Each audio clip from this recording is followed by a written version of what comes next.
My guest for the morning, Edward Bauer, is a member of parliament for Bongo. Thanks for joining me, Eddie. Thanks for having me. And I also have in the studio Fuseni Issah. He's a member of parliament for Okankwe North.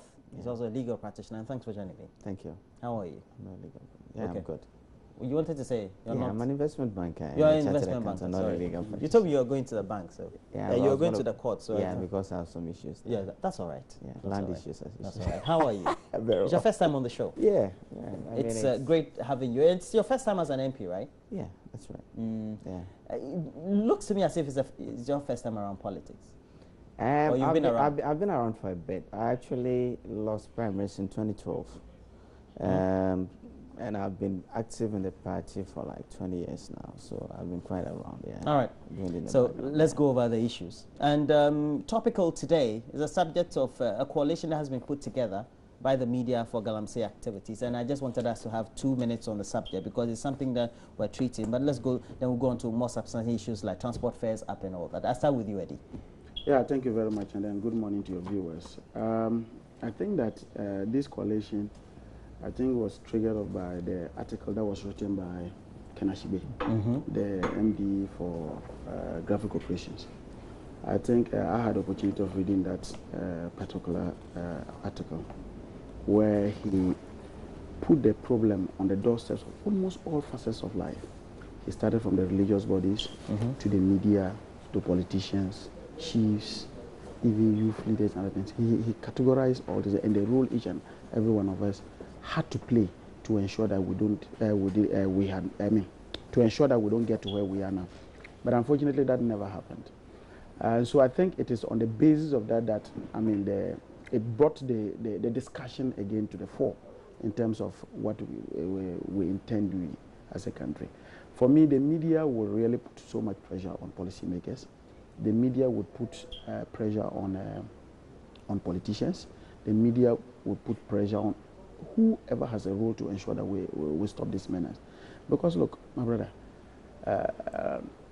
we treat, and particularly I'm worried about the water aspect of it. Even though generally, if you look at the environmental thing, you see the way we dig all the place, the grounds, the forest, the way we deplete it just because of gold. The other aspect that for me is key has to do with the issue of water. Masa, if you get up in the morning and you don't have good water to drink, you are in trouble. Ghana Water Company is telling us that on a whole, they are spending so much money in terms of trying to purify the water that we drink, that they are forced to shut down most of their treatment plants because of the contaminants that are found in this water. Lastly, we, to a very large extent as a country, we treat water as if it is an infinite resource. It's not true. Indeed, I was told that they say in the next 5 years or thereabout, if we do not stop what we are doing, we will be importing water. So if you have a situation where water that is supposed to be life, we import it, can you imagine what is going to happen? And the other aspect of them, the people who suffer most from this, excuse my language, stupidity, the poor and the vulnerable. And they will, at the time when we start importing water, they may not be able to even go to buy water.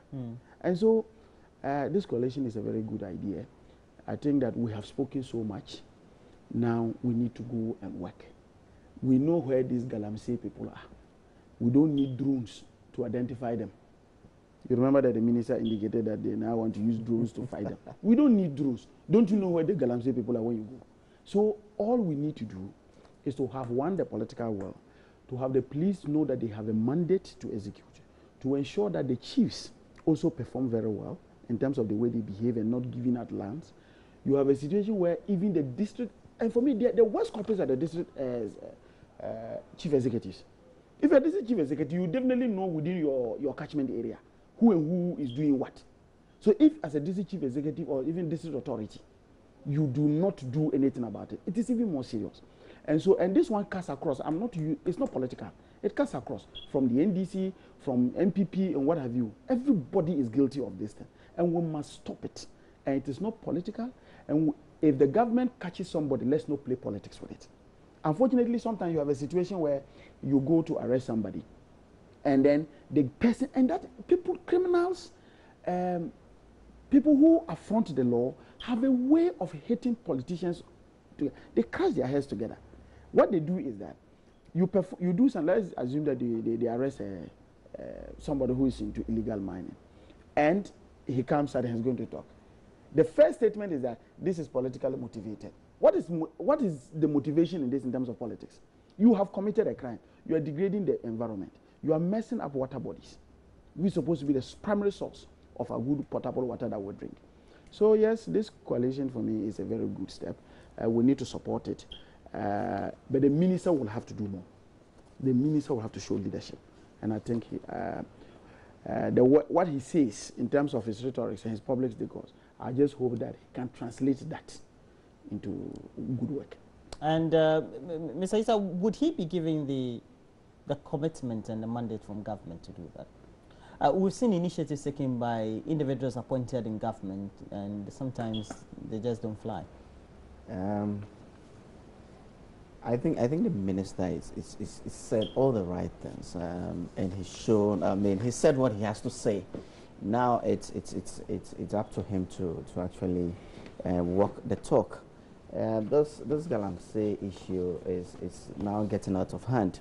It's right that the media, the fourth realm of the estate, is also taking up this fight.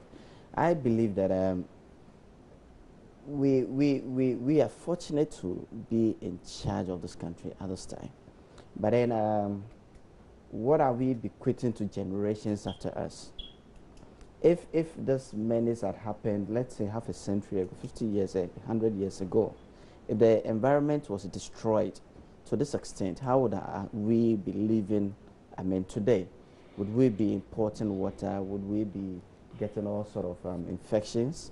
You remember in the past we had issues with Borrelia, ulcer, and the likes. And here it's all from infected water bodies. I'm thinking that as a country, we are all affected one way or the other. If the media is taking up the fight, we are all going to support what the media is doing. As for the minister, like I said, I think he said all the things that he has to say. I think that he's also showing commitment. I read somewhere that, in fact, since he came into office, he's not issued even a single license for small-scale mining. And it's also for us to also distinguish between what a legal small-scale operation is and what an illegal operation is. But there's a situation where we have jumped everything up into Galamsey. I think that small-scale mining has been happening for centuries, but because they were regulated or done under some controlled conditions, the environment didn't feel its effects like we're doing now. I also read somewhere that even small-scale mining actually started when people go to the ores that the big mines had already mined, and then they will try to refine it and then get whatever they are able to get from. We need to regulate this. We can't go on this way. We all recognize that we can continue destroying our environment like we're doing. If we continue down this path in the next couple of years, we will all be feeling the brunt harder than we are doing today. So the minister, the government, everybody should put the shoulder to the wheel and make sure that we control this menace that is swallowing us as a country. This morning I'm hearing about its implications to our neighboring countries as well. Water bodies getting into our Ivory Coast. I heard the Minister for Environment, Science and Technology also speak on the issue that a press conference was held because it was in Abidjan, just to drum home the fact that activities on this part of the coast is actually affecting their water bodies, and it's also increasing their cost of processing their water and all that. If care is not taken, this is going to get into some international issues. Already we know we are having issues with our neighbors on the oil fields and all. We don't want water bodies as well to get into it. So we need the maritime boundary dispute as well. Okay. Whilst we wait for the final declaration. We know that there are 15% hikes in transport fares, and we're told by the Deputy Minister designated for Finance, Kuku Kwating, that this shouldn't be happening. And when we know that there are drastic tax cuts that have, of course, been announced in the budget. And I think fairly so, don't you think? If there's an increase, let's deal with the increase. When I hear government officials make statements like this, I mean, it gets on my nerves. And I say for a reason. transfer fares are always increased based on the consultation between the unions, the transport unions, and government. Indeed, this current 15% was agreed on based on the negotiation between government and that. So you can't be telling me that it shouldn't be happening now. There must be a reason why they may have presented a compelling argument why there must be an increase. But you see, if you look at the transport guys, there are a lot of things that go into their cost. Indeed, the last time I remember because of where I used to work, the issue of transfer fares came in because of fuel component. But you have spare parts that takes about around 32% of their total cost in terms of the cost build-up that they need. You have fuel that comes in, insurance issues, and then even in terms of even just the human capital that work within the industry. All these things come into that. Now, the government talks about the tax cuts. They're talking about the abolition of taxes on the import tax on spare parts. That is not happening anytime soon. And indeed, Koko Party himself in his own thing said that they needed some clearance from ECOWAS because of the CET, this common external tariff or Hala data is there. So they need to do that. So, and when they ask him, when they push him to the wall, he gave a deadline of about 2 months from yesterday when he was talking. So that is out. If you look at the net increase, you see, I've heard people say that, oh, if you look at the fuel prices, the fuel prices have they've been moving down also. But if you look at the net increase over the period, since January up to now, there has been an increase, which in itself is substantial. So, and you had created the impression, and you see, it's all because of the hopes that you had raised. I've always had, the last time I came, I told you people, I said something. I said, look, you want to help Ghanaians. You go and target people who do not think about bread and butter issues. You target people who fly. Indeed, if you can afford to fly, what it simply means is that there are certain fundamental things that are not worries to you. That when you wake up and you are going home, you are not worried that when you open your fridge, there will not be food in it. Because it means you... I mean, you can afford. As far as the affordability. The affordability. Then you go and take off 17.5% of the tax. You take it off. You abolish that because you want to give relief. That has not even had an effect. This thing came on the ticket of certificate of agency. You fly a lot to your constituency. Have you experienced it? And I'm telling you, on Monday I came back. You know, the late Abinya, former deputy minister for energy, died. So I was in Upper. We took the corpse. I came back on Monday. Anybody who flew African well will tell you the person paid 500 Ghana cedis, which is the highest I've ever paid. The reason is that most often than not, when you give such cushions to the airline, because of the monopoly of the two airlines, it doesn't have any effect on but the you should have. Look, but that's why we have a minister for aviation. Last year, we had 20% reduction in terms of aviation fuel. The only positive thing we got was the fact that commercial airlines were refilling in Ghana. They saw Ghana as a preferred destination. But in terms of cost on domestic airline tickets, it never went down. So that is the point. Meanwhile, you have in the road transport issue, if you take, you had promised that you were going to take off the 17.5% special petroleum levy on this. All you did was to reduce it by 2%. Now we have 15%. That does not have serious effect on that. And because over the period we were also having challenges in terms of our CD the stability to the dollar. That was an issue because if you look at export prices, they are affected by one, the import price of the fuel, the product you are bringing. Two, the performance of the CD to the US dollar. Three, you have what we call the petroleum service providers margins. You have the regulatory margins. Then the last but not the least, you will have taxes that are involved in it. Government, at least in all these things, government may not have control over the import price, but at least they have control in stabilizing the price, the CD. They have control over taxes that they have.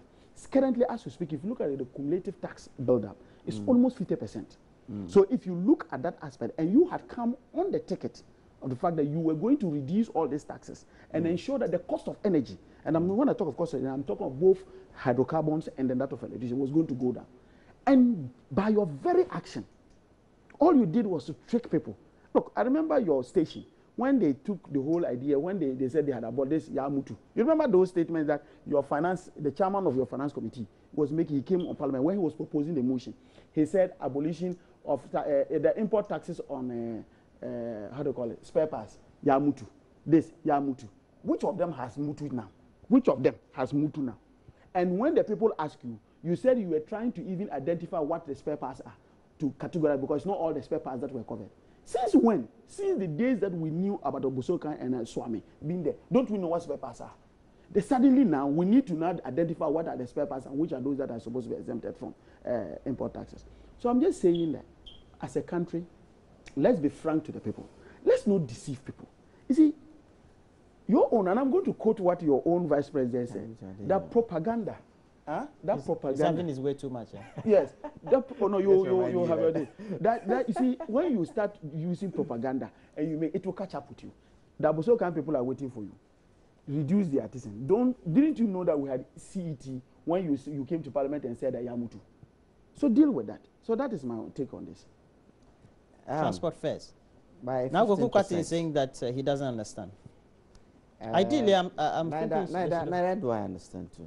I am finding it difficult to actually comprehend. I mean, why in this regime? I mean, in a regime where maybe the city had a few challenges a couple of weeks ago, but the city's recovered fairly.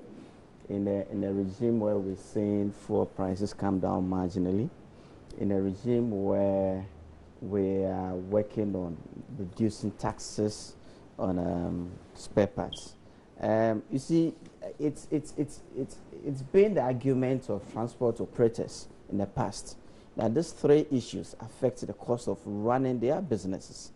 And I think that a couple of years ago it was agreed that annually they will have one increment to cater for all those factors or variables within the year. I'm sure those discussions have been going on for a while. How come they arrive at 15% is still something that some of us are still grappling with to understand. Because in this era where all those variables are relatively stable, and we're going on to work on this common external tariff. Like Bawa is saying, it's true. We showed this intention in the budget to actually abolish the component of taxes on spare parts, and we're working towards it. If there was some sort of disagreement or something, but even that we are engaging the dealers, it was on two products, whether tires and batteries could also be classified as spare parts.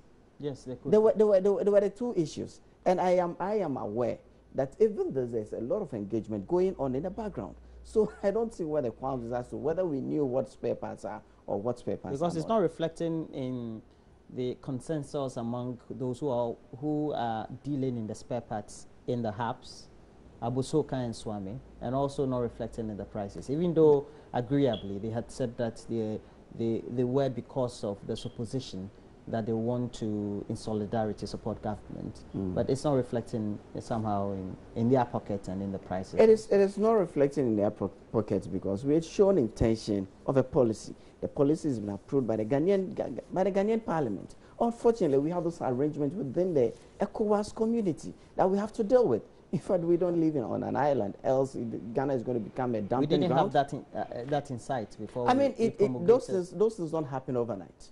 Well, true. They don't happen overnight. It's the negotiations that will have to go. Apparently, we have a number of exemptions that we could actually use. It's not like we're going to ask for but we have to notify the it's a process. And what we are saying is that we are engaging the ECOWAS community as well. So it's just a matter of time. This thing is going to take effect, and once it comes to effect, it will feel this reduction in spare parts. So for all of those things, getting into transport or cost of operating or transport businesses, I don't really see why they should jump at this time to increase their fares to the extent of 15% before we conclude these processes. What if by the time we conclude these processes, it comes to know that whatever went into the decision to increase fares by 15% was out of whack? Are they going to review it downwards? So the deputy minister designate is saying that, look, we will continue to engage them. By the time this process is finished, I believe that they will probably have to review those 15% downwards. Is it the but how do we need to create a consensus among the commercial transport community? You see, because the first thing is that let's not move away from this. 15% was reached based on a negotiation between government and the transport dealers. So What I'm saying is that when you come here and you create an impression as if this thing came out of the blue, you didn't know about it. You are part of the decision making. You are part of that decision. So I mean, when I hear when I hear Fuseni Issah sitting down here saying that this thing is coming and they are surprised. Look, the only thing we should begin talking now. You know, yesterday I heard one of the transport owners, or maybe one of the executives, saying that, look, they are going to have a published, so there's going to have a rate card. You mean the operator unions? Yes, the unions. They're going to have a rate card that will tell you X, Y, Z. For the places where we have those stations, that can be applied. But what about this dropping issue? Do they have rate cards? They don't. The moment they get here that there's even a 1% increase, it reflects. And they see you in this your tie and your coat. Trust me, the next thing they are going to do is that they will just it's not about my time. I'm sure your outfit is more expensive than mine because of where you come from. So it's not about my time. But you see, the reality we are saying, even if there was engagement, what I'm saying is that engagement is still ongoing. It's still ongoing. But by the time they feel the effect of the reduction or abolishment of the taxes on the spare parts, by the time we come round, I'm sure that this 15%. But would you say that the engagement has not been thorough? Because if we have transport fares, perhaps also agreeable at the top, but seemingly not well communicated downstream, it means that at the time when they should have been charging, where they are charging earlier than usual, it becomes an inconvenience to the ordinary commuter. You see, this whole transport fare, it didn't just happen. In the past month or so, I have been getting calls because of where I am. Okankwenof.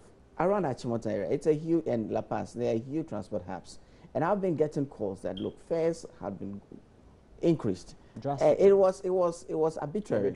I mean, without 15% is high. No, I'm not referring to yesterday's whatever they registered. Even before that, it's been happening for a month now. So there was a need for us to take some very I don't know, but to engage those unions. That's what I'm saying. To an agreeable level. Perhaps is it not possible that the engagement that government needed to have with these unions is not far-reaching enough? That is not a lot of work has gone into. That is not what I can say now, right? But that's how it looks. Once the transport minister was involved in the negotiation, that I am aware of. But the other minister has also come to say that, look, we will continue to engage them. We will continue to make sure that the reality of the situation now is reflected in whatever pricing we agree at. So I think that we should be given an opportunity to go through this CET, and we have to be given an opportunity to continuously engage them to see if this thing could be reviewed downwards. And I believe that down the line we should. But you see, you know the effect. You see, beyond just the normal transport for people moving from point A to point B, the effect it will have on foodstuff and all other aspects of life. And so these are areas that we should be thinking of. But for me, I see there was a point I was just trying to, a quick one, I'm just pleading with particularly taxi drivers to be a bit circumspect when they are charging people. Because for them, they don't have rate cards to look at. So they just look at your face. And but that would be a very unfair. That's been a practice over time. That's been a practice over time. Look, we've tried to standardize a lot of things in this country, including, let's say, having meters in our taxi cabs and all that. It's never worked. It's never worked. But we can do it. We've had the Labour Enterprise Trust trying to do that. We can do it if we want as a community, as a country. Go on the street now and ask for those who will join taxis, and they will tell you the effect is going to happen. It is only fair that we tell these taxi drivers to also be a bit considerate when they are charging. I think that's a good point. I'll take that point. I'll take that point. But I mean, it's something that there's so much that we need to do in some of. I take taxis a lot. For example, I wanted to go to an office just around Adabraka. Usually they'll take 5 cities, and the charge was 8 cities. Yeah. I was wondering why. He said, That's very significant. That's drastic. That's drastic. So I right. asked, no, so send me assistant. It also depends. I mean, sometimes people take advantage of some of these things and they go just over. I don't think. And I know that you have to leave us in the meantime. Right. But before you go, let's discuss this about the termination of the Ameri deal, or if not, what the recommendations of the committee has been.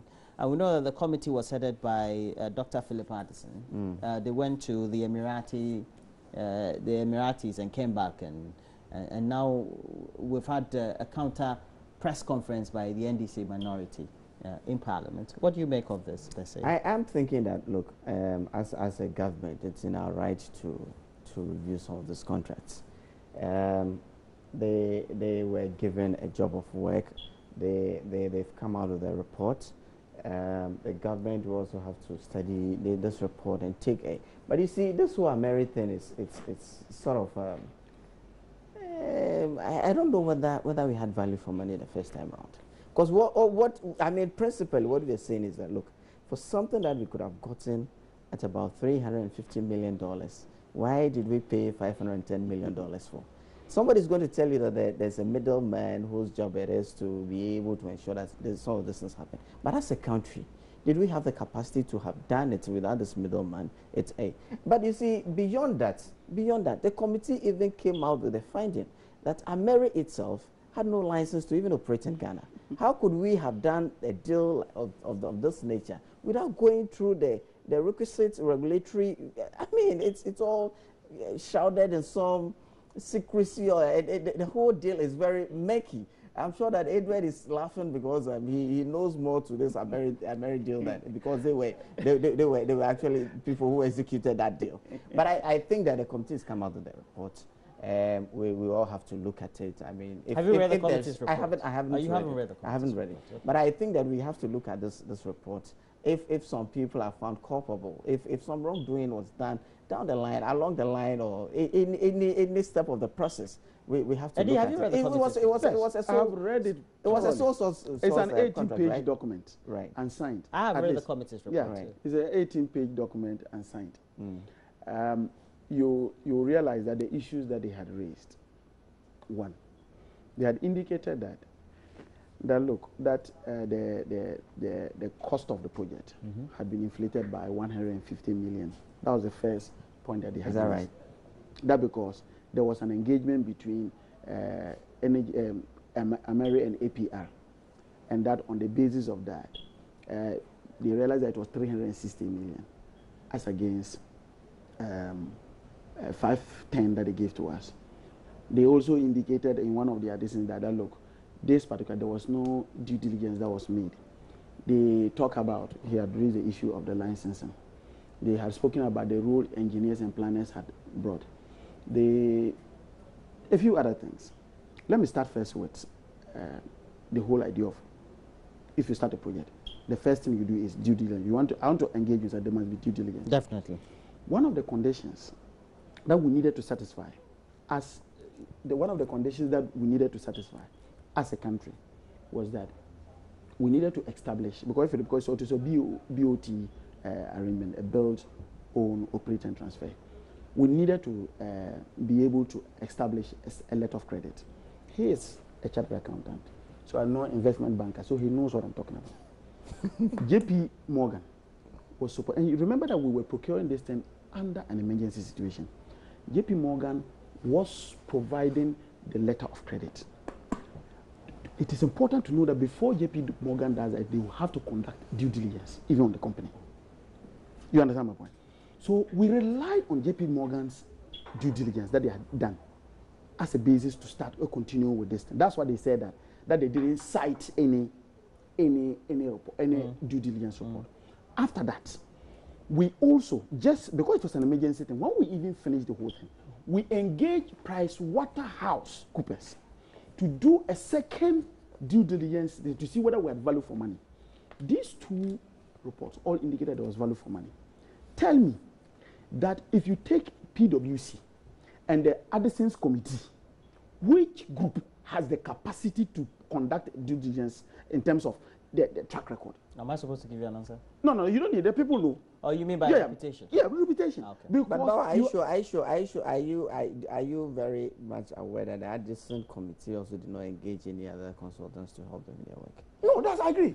No, the point I'm just trying to. So how are you able to compare the two? You see, the issue is that, as far as I know, there was a 17-member committee that was set up.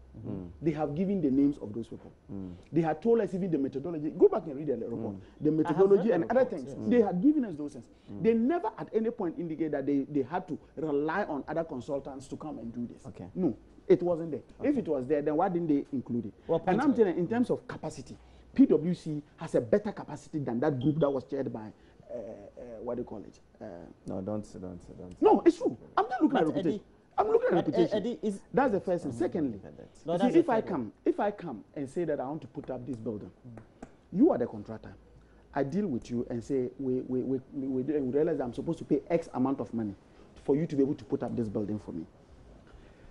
Your relationship with your subcontractors has nothing to do with me. So your ability to go and deal with your subcontractors, that, oh, I need turbines, it's going to cost me 360. Civil works is going to cost, because you see. So why don't you go to just making sure that you don't pay a lot more, go directly to my subcontractors? The point is this. So that you cut costs. No. Is that not the point of the question I was asking? Remember that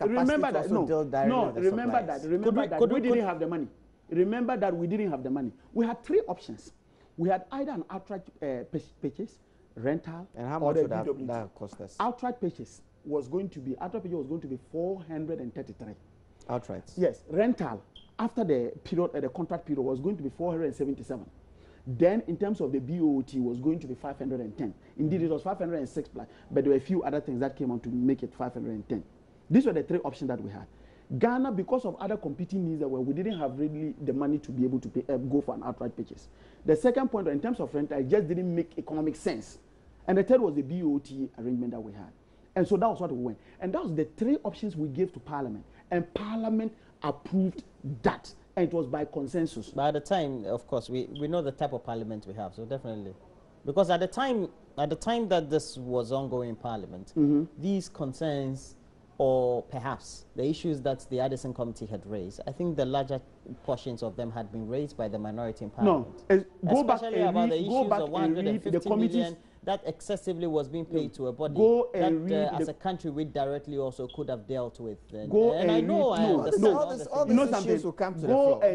Go and read the committee's report.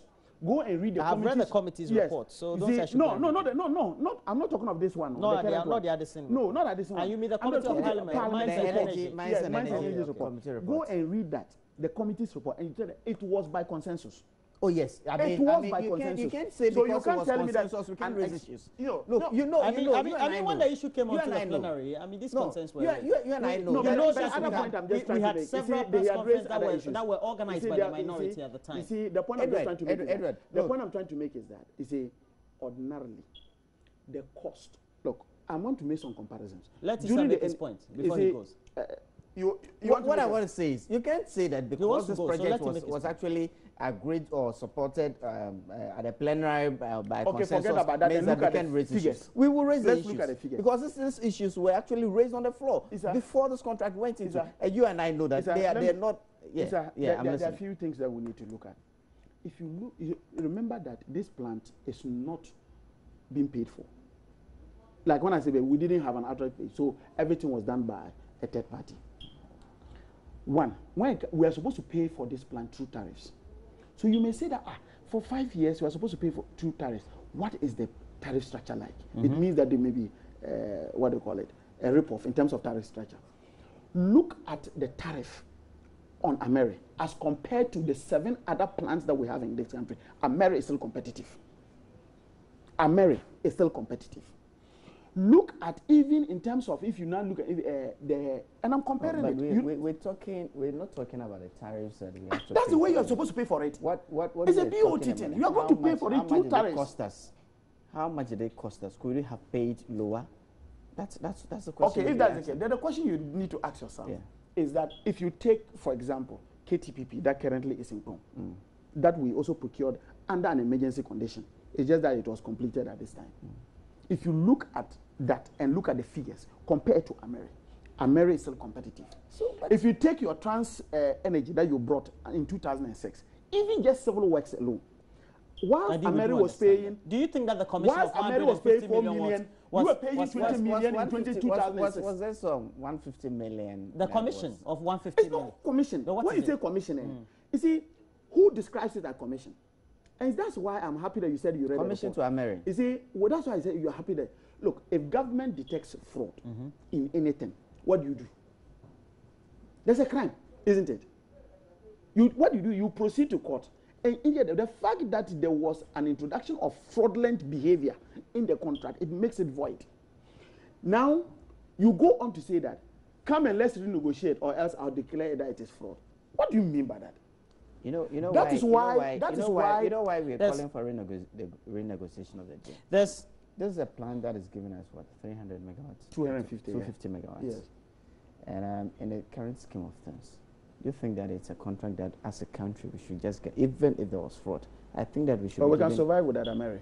Or we can survive without Ameri. So go ahead and still depend on the emergency. Well, we need whatever energy that will come from Ameri. So the point I'm just trying to make is that it's you still see, an the fact that you need power from Ameri doesn't mean that if there's something fraudulent about the contract, you don't go for it. If it's fraudulent, it's an affront to the law. Now let me quote this from the Philip Addison Committee's report, and it says that even though the plant is operational, several omissions and concessions were made in the BOOT, okay, and which require renegotiation, amendment, and restructuring of the agreement. The agreement simply is grossly unfair, and it's not, as it presently stands, in the best interest of Ghana. If we say it's unfair and doesn't inure to the benefit of Ghana, as a sovereign state, how do we go about this without incurring the judgment debt to the level to which we'll cry as a country is foul? So we renegotiate it. No. So we renegotiate it, and that is the engagement the government is doing. That's the engagement we're doing.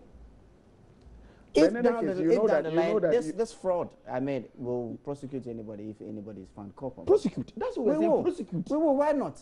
We will. You know the other angles. You know it is in our interest first and foremost to renegotiate it, to make sure that we don't get too many defense on this American. No.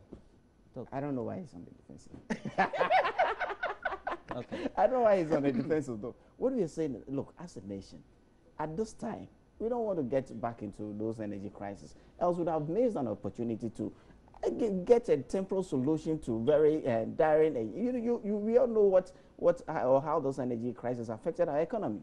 We don't want to get back into those days. So if we have an opportunity to renegotiate the deal, as a nation, I think that it makes sense for us to call whoever, let's sit at the table and review it, and then if there is, let me put this one also to you. But there's an angle. No, they will tell you that if there's fraud, what's the angle? You realize even that which people, the media, and then the other side of the political divide. The media. You see, you set up to investigate a deal when you have a reason to suspect that something untoward went on. So in investigating the deal, you treat everybody on the same level and say that you are both suspects because you are both parties to the thing. You are investigating Ameri and investigating the past government. Then you still have one of the suspects gets up, buys plane tickets for you, accommodates you in Dubai, and you are investigating him. And this one you're talking about. I'm talking about the ministry. Okay. You see, it's the committee. You were going. Oh, wait. You were going. But you had Ameri buy your tickets. To members of the committee. Yes. Accommodate you in members of the Addison Committee. Yes, and then accommodate you in Dubai. That makes the report. Makes the report or the work of the committee. The point is that in the first place, you don't see anything wrong with that. You are investigating me, and you are coming to investigate. Yes, no, I see a potential conflict of interest situation. It's not potential. There is. Okay. There is conflict of interest. So the committee comes out to say that there was something fraudulent about that. They didn't say that. They didn't say it was, there's something fraudulent. Okay, our time is up. But before we go, let's look at this. As part of the committee's report, it says the government of Ghana approved a wide exemption of taxes for Ameri and its third parties. Basically, Ameri and its affiliates and subcontractors and third parties were not liable to pay any form of taxes whatsoever in the Republic of Ghana. The committee does not find this acceptable, and going forward, contractors must be made to pay taxes such as corporate and income tax. My question I want to ask on this, and this one is only peculiar to the Ameri deal. We've seen it in deals in the past. If we want something on an emergency, we want to incentivize, yes, let's say, multinationals or sovereign states to come to our aid or help us in various omissions or commissions, etc. How then do we not give them some of these incentives? I mean, there's everything right to make sure that we get some of those things, especially in deals like this American, in times where, I mean, we're in critical situations. But that does not also mean that we just throw everything up to them like that. How many local companies will get a sort of incentives that are given to those foreign companies? How many times do we incentivize our local companies or local business people to be able to be equally competitive as those foreign aid? It's a question that we have to look at, and we've seen that. Look, through some of those incentives that are given to those companies, there is a lot of abuse. There's a lot of abuse. I've seen a figure like 3 billion from the presidency alone in exemptions through 2016. And these are some of the things that we as a government, the NPP government, are saying, look, we're going to seal some of these loopholes. And we have brought in a new tax regime where you have to pay your tax. And then after you have paid it, if you actually qualify for the exemption, we'll refund the money back to you. So my question is, can you keep this standing? Can you impose this on multinationals and agencies as well as sovereign states that come to your aid without saying that they can't get incentives? And I'm thinking that we're setting a policy for ourselves, and even within that policy, we don't have to actually lock ourselves in a hole that we can. If the situation really requires that we do some of these things, I think as a sovereign nation. Well, forgive my language. Do we have those guts? Do we have the guts to say that we're not going to incentivize such agencies for such agreements? I mean, we can have the guts, but we should be ready to go with the consequences with it. That comes with it. You see, if you look at the energy sector generally, we have all, whether it is rural electrification, whether it is building of plants, and what have you, from Rollins to Atta Mills to Kofoa to Atta, we've always had tax incentives for those things that come in. If, for example, America's case, we were not supposed to give you, if they're supposed to pay tax, of course, it would have gone into their tax builder, their cost builder. And it would have reflected in... Somehow. You will find a way of still paying for it. They'll pay, but you will pay back. They will pay that back. Yes. But it's also to encourage people to get into such ventures with you. All right. So thanks for joining me. But it shouldn't be abused. Thanks for joining me this morning. And Fuseni Issah, he's a member of parliament for Okankwe North. Thanks for joining me. Thank you. He's a member of the MPP as well. Yeah, thank you. And Edward Bauer. We all know Edward Bauer, energy communication consultant. And thanks for joining me as well. He's a member of parliament for Bongo.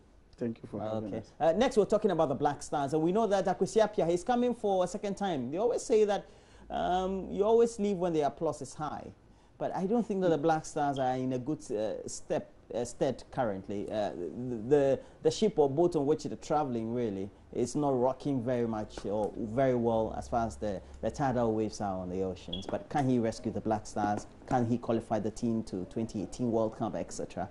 And is it good for him to come a second time? And that's up for discussion with Mamavi Uswabwaje and the rest of our sports team.